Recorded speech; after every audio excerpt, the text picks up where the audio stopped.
BMW 3 Series has long been one of the most important car releases to the blue and black oval, as it is not only the darling of fleets across Europe for everyone from sales reps to junior executives, but across the world. It has historically been the car that most first-time BMW owners would drive. For the F30 generation though, there would be more competition than ever. Before and during the life of the F30 model, not only would governments begin to push their incentives away from one of the best-selling models, the 320 diesel, but the plug-in hybrid would need to convince buyers that BMW was the brand to go for. The F30 generation was shown to the world in October 2011 before the first customer orders arrived in February 2012, but many buyers outside of Europe would wait until the summer before many of their orders were fulfilled. A facelift was introduced in 2015, and although the F31 model, which is the code for the wagon or estate model, was always going to appear, the F34, a Gran Turismo model, was completely new to the 3 Series lineup and hoped to tempt in buyers wanting to escape the look of the regular saloon. As a sign of the times, an F35 model, which was a long wheelbase sedan, was also released for select markets. The high demand in countries like China was not something that BMW were going to ignore. For all models except the Gran Turismo, there is a mid-cycle update in mid-2015. If you're in Europe and have rules around the Euro 6 emissions of diesel engines, it should be noted that while the updated 2015 models may officially show as only Euro 5 emissions standard, they can be Euro 6 compliant, and owners have successfully got the facelift diesel models exempt from charging for non-Euro 6 diesel cars in places like the ultra-low emission zone or ULEZ zone in London. Gran Turismo models were updated in mid-2016, so if you're looking for an LCI model only, be aware the GT is a year later than the rest. Note that in 2014 all models had an update to the iDrive system. Production finally ended upon the announcement of the 7th generation 3 Series, coded the G20 in 2019, however the GT model would continue to be available to buyers until 2020. I'll come on to the engines later in this guide, but US buyers got the return for the 4-cylinder petrol or gas engine in this generation. The last 4-cylinder was sold in the 1990s before the E46 generation started to limit US buyers to 6-cylinder motors, as demand was calculated to be too low for the 4-cylinder. The addition of turbochargers and stricter emission rules wasn't as much of a tough sell as the brand may have first thought, as emissions laws and better fuel economy, along with competitors also reducing their larger engine options, meant US buyers were more than receptive to a replacement for displacement. US buyers also got their first ever 4-cylinder diesel for the F30 generation, offered from 2014 in specification 328D. Transmissions offered vary across the world, but manuals are either a GetRag 6-speed or a ZF 6-speed. Automatics are offered as 8 speeds and are built by ZF in 45, 50 and 75 series models, used depending on power demands. If looking at the manuals, expect clutches to last well on models that haven't been driven hard all the time, but be aware that of the flywheel, these are expensive to replace even in just parts, and some don't make it past the first 100,000 miles on diesel models or higher powered petrol 4-cylinder models. 6-cylinder engines with a manual have a more robust unit that appears to take mileage well, but as with any parts, hard use over extended periods of time will wear them down. So look for any signs that a car has been well kept, like strict adherence to maintenance schedules and overall good exterior and interior condition. Hybrid buyers should note that most markets receive the 330e model, which pairs the 2-litre turbo petrol engine with a plug-in rechargeable battery pack and 88 brake horsepower electric motors. Europeans may find a few of these registered in the last couple of months of 2015, but otherwise it will be a 2016 onwards across world markets that got the 330e.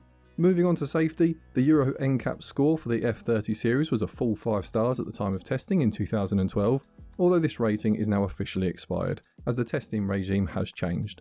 Adult occupancy at the time was rated at 95%. North American IIHS rated the 3 Series well throughout its life, however it only made a top safety pick award in 2018, with earlier tests in 2014 and 2016 resulting in favourable but not exemplary test scores. Now onto the common faults, and a reminder that a known problem can affect as little as 0.5% of production vehicles, so all of these were worth noting but unlikely to all be affecting a possible purchase, and as ever, a reminder to like the video to help it reach others. I know not everyone likes to leave a like, but it really does make a huge difference to videos that are more information based like this one. For owners, if I missed something that you think is becoming a common fault, please add it in the comments below to help out possible buyers wanting to join the F30 series ownership. One thing people rarely check when buying a car is the fuel door. On the 3 Series, the solenoid that controls the release can fail. There is an emergency release so you can refuel the car, but check it works before you hand over your money and drive away. The FRM module situated in the footwell can fail, and these are expensive to replace. This unit controls the lights, wipers and windows, so is needed to operate the car. A smaller than original equipment battery may shorten the component's life, however, these can just wear with age. Specialist repair shops can be found to save money over a new unit. Used buyers should note that BMW issued a technical service bulletin for the start-stop system on the 335i models built from 2011 to very early 2012, as a double cutout could activate when the system attempted to restart the engine. On a test drive, you'll notice the engine stop when the wheels stop turning, and then start as you command the car to move, but then cut out and start again. A software update was issued to resolve this problem. Coolant temperature sensors can fail. The first sign of a problem will be poor fuel economy as the engine management begins to compensate, but you should start to see the coolant temperature on the internal menu drift away from the rock-steady temperature that it usually is. Poor gear shifts will be another symptom to look for. This is again the engine management trying to protect the rest of the car from the effects of poor thermal management. Sticking with engine cooling, if you notice high temperatures and will get a coolant leak warning, then the water pump is likely failing. The majority of owners reporting this complaint had covered over 100,000 miles or 160,000 kilometers. Although not a mechanical part, there were a number of owners unhappy with the paint on their 3 Series due to it chipping much easier than they expected. BMW, along with other German car companies, generally use what is known as harder paint, referring to its chemical balance and how easily it scratches. Detailers generally find harder paint more challenging to cut back with a machine polisher, but on the plus side, the paint generally holds up better to scratches in the first place. On the 3 Series though, owners reported more chipping both on the front and near the wheel arches than previous BMWs they had owned, so inspect those areas closely when looking at a potential purchase. Although not necessarily a common problem, a top buying tip is to look out for any signs that the mileage has been doctored or clocked. As many 3 Series models started as high mileage lease cars, they do have a reputation in some areas for having their mileage clocked back on the used market. It's a shame, and while most won't have had this, check service records and make sure they look legitimate, and if the driver's seat and steering wheel look like they've had the hardest 40,000 miles known to man on them, they may have seen an extra 6 figures of mileage. Next up are the recalls and a reminder to check out the Miles Driven book. Each sale supports the channel, and you'll find a link below. The worldwide Takata airbag recall affected the F30 Series 3 Series. A recall was announced in December 2018 and was stepped across the years of production so dealers could make repairs in batches. Production years affected were between 2012 and 2017. Vehicles produced between the 1st of November until the 31st of July 2013 were recalled in October 2013 for a loss of braking, as the vacuum system may fail due to lubrication. Next up are the engines, and the F30 has 5 petrol engines across world markets, 4 diesels and 2 hybrids. We'll start with the petrols, and the smallest engine offered in the 3 Series is a 1.5 litre turbocharged 3-cylinder found in the 2015 to 2019 318i coded B38 B15. It produces 134 brake horsepower with an average fuel economy of 42.8 miles per gallon or 6.6 litres per 100 kilometres. Owners report this to be a surprisingly reliable engine, although expect there to be a chattery or rattly noise from the engine from cold. If this is loud, then there may be an issue with the timing system, but the slightly noisier chattering sound is characteristic of a 3-cylinder engine. It should almost entirely disappear when the engine is warm. Next is the slightly larger 1.6 4-cylinder coded N13B16 and fitted to the 2012 to 2015 316i models. The 316i was dropped from the lineup after the 2015 update for almost all markets. The N13B16 was also fitted to the 320i ED model, sold in select markets from 2012 to 2015. Power is rated at the same 134 brake horsepower as the newer 318i, but fuel economy is rated at 35.8 miles per gallon or 7.89 litres per 100 kilometres. On this motor, look out for any signs of coolant problems or clear signs of coolant leaks, and check the intake boot for any splits. If you feel there are any flat spots in the power, then check along the intake system for any obvious air leaks. Aside from this, a noisy timing chain will mean replacement is needed, along with new guides, so make sure you negotiate the hefty cost of this job into any purchase you are looking to make. For the 320i and 328i, there is a 2-litre petrol engine. In the 328i, it was initially the N20B20 from 2012 to 2015, and then the B48B20 from 2015 until the end of production. The 328i gets the earlier engine and is dropped from the lineup in 2015 when it is replaced by the 330i fitted with the B48B20 engine. In the 320i you'll have 181 brake horsepower no matter the engine, the 328i bumps up power to 241 brake horsepower, and the 338i has 248 brake horsepower. Fuel economy will vary between the models, but an overall average of 41.5 miles per gallon or 6.81 litres per 100 kilometres is a good guide of what to expect. As these models were some of the most popular sold, it is unsurprising it was also where the majority of owner feedback and reliability of concerns are.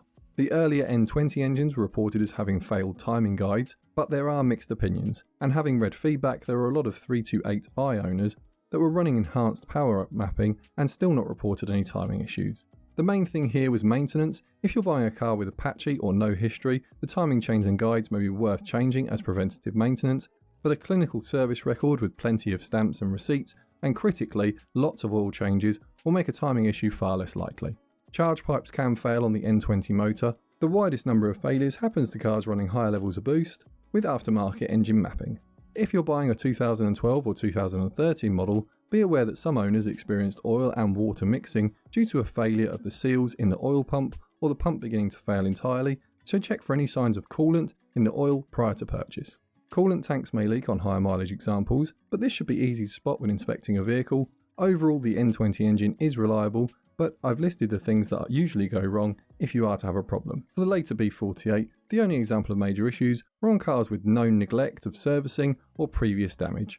Again, service history is key, and overall they are considered reliable. The largest engine fitted to the regular 3 Series model is the 3 litre in either N55 form until 2015, and then the B58 for facelift models until the end of production. Knowing which engine you'll get is easy. The 335i model has the N55, it is dropped for the lineup for the 340i model fitted with the B58. Power on the earlier engine is rated at 302 brake horsepower, while the B58 is 322 brake horsepower, but owners have done dyno runs on both engines and found BMW were being modest. These two engines drive quite differently. The 10% difference in torque is noticeable in the 340i that drives more like a turbocharged engine, while the 335i is smoother and delivers its power similar to a naturally aspirated engine. But either way, the 38.2 miles per gallon or 7.39 litres per 100 kilometres official fuel economy will likely be harder to achieve than on other engines and less cruising. When viewing a 335i, look around the oil filter housing and if possible peer down towards the oil sump for any signs of fresh oil, as these are the two most likely areas to have an oil leak. Vacuum line leaks will cause a boost issue and will be felt in the power delivery, although if the vacuum lines are fine, then a failed boost control solenoid will likely be the culprit. Valvetronic motors have had a few reports of failures, so if this has been replaced already, take it as a positive buying sign. The B58 is proving to not only be one of the most tunable engines BMW has ever sold, but also one of the most reliable. Their co-production with Toyota when developing the Z4 and Supra has given both companies an engine that is formidable in many respects. Aside from deterioration of some of the rubber O-rings on very high mileage examples, there isn't much to report, but note the price premium for the 440i, making the 335i a relative used bargain in many markets for comparison. Next up are the diesels. Here the lineup is dominated by two engines, the N47D20 until 2015 and the B47D20 thereafter. This is a 2 litre turbocharged engine and is fitted to the 316D producing 116 brake horsepower across production, the 318D with 141 brake horsepower until 2015 and then 148 brake horsepower with the engine change in 2015, Europeans could probably stick their head out of a window and see a 320D in traffic across the continent. The most common diesel model makes 181 brake horsepower and then 188 brake horsepower from 2015. These are 2015 onwards. For North American viewers, the 320D is rebadged as a 328D, although power remains aligned with the European 320D. If you have a 320D ED model offered, it's 161 brake horsepower. The most powerful model with the 2 litre is the 325D, initially making 215 brake horsepower with the N47 engine until 2015 when it swaps to the B47 and makes 221 brake horsepower. Fuel economy varies across the range, but the 320D gets an official 62.4 miles per gallon, or 4.53 litres per 100 kilometres. To avoid confusion, the N47 engine fitted to the F30 generation is revised from the earlier iteration that suffered with timing chain failures. It is much rarer to find an F30 generation 3 series with this problem, so if you've seen our guide to the E90 F3 series and worried the same could be found here, then know that it should no longer be top of your concerns. If the timing chain stories still scare you though, look for a 2013 to 2015 built on the F30. This has the N47N, a second and final update of which I didn't find any reported timing chain issues outside of replacement due to owners deciding it was worth doing after 200,000 miles. Look for a 320D with an N47 that has had oil services done more than the BMW recommends. The long life servicing model is really only designed to reduce fleet costs' initial 3-year ownership model. Ignore it and look for a previous owner that has done the same. You really can't do too many oil changes on a car. On the B47 model, specialists report a high number of crankshaft pulley failures and problems with the EGR either blocking or causing damage to the manifold. One more concerning report with BMW specialists was a return of the timing chain problem for the B47, although how widespread the issue is another matter. BMW updated the B47 in 2017 to the B47U motor. This revision seems to have addressed many issues that 2016 owners were reporting early on and needing warranty work for. The two largest diesels are the 330D and 335D. Both remain in the lineup until the end of production for markets they are sold in. The 330D model gets 255 brake horsepower, while the 330D has 308 brake horsepower. Torque is increased by 15% in the 335D, although the 330D delivers its torque peak over 500 RPMs more of the rev range, but will still feel less powerful. Both are fitted with the 6-cylinder N57, but the engines do have clear differences from the factory. Fuel economy though is fairly even. Expect 53.3 miles per gallon or 5.3 litres per 100 kilometres when doing a variety of high-speed cruising or light throttle driving. Economy will dip into the 30s when driving more spiritedly. Thermostats and oil filter housings appear to be the most common thing changed in the first 100,000 miles outside of regular servicing items. Some owners have reported timing chains, but it is rare and usually a result of very poor servicing regimes. EGRs are then the second on the list of non-maintenance items that can fail. Look for one that has had these changed and you'll have a good chance of trouble-free motoring. For hybrid engines, there's the Active Hybrid3, offered until 2015, and pairs the 3-litre petrol engine with a self-charging hybrid system. At the time of launch, the car was poorly received. Its fuel economy couldn't match any of the diesels, and although power was increased, it didn't tempt many buyers. Overall, unless you really want a rare car or can find a good deal on one, these aren't really a choice for buyers wanting electric range. The battery capable of a maximum of 2.5 miles or 4 kilometers before it will be out of power and begin recharging from driving on the petrol engine. Things change with the introduction of the 330e, which may have a full title of 330e iPerformance in your local market.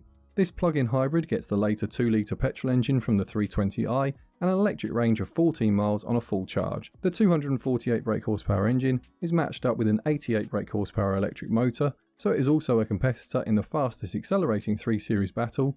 These became a favourite of fleet sales for 2017 and 2018, so ask a seller about previous ownerships and see that it has a full service record, preferably with a BMW agent. The hybrid system doesn't appear to have any major problems yet, although a loss of range is being reported as batteries age. If possible, view one fully charged to see what range the car believes is possible.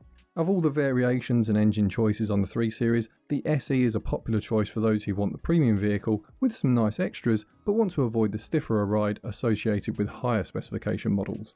Sport models generally demand a premium and don't just get body trim upgrades or larger wheels, but will have different suspension damping and spring rates to improve handling. For our picks, our budget choice would be the 320D. If you can stretch yourself to a 2013 model onwards, then you'll give yourself the best chance of trouble-free driving. If emissions controls are in your area, either buy a 2016 onwards or look for a 2015, but check it has the same factory emissions equipment as the 2016 to get it registered as aligned with the stricter 2016 emission laws. For the high budget pick, it's the F31 wagon as a 340i, or if diesel's your thing, it's a 335D would be our pick. If you've got to the end and want more, how about the BMW 5 Series? Or if you're thinking of spoiling yourself, we've got the BMW M2 guide as well.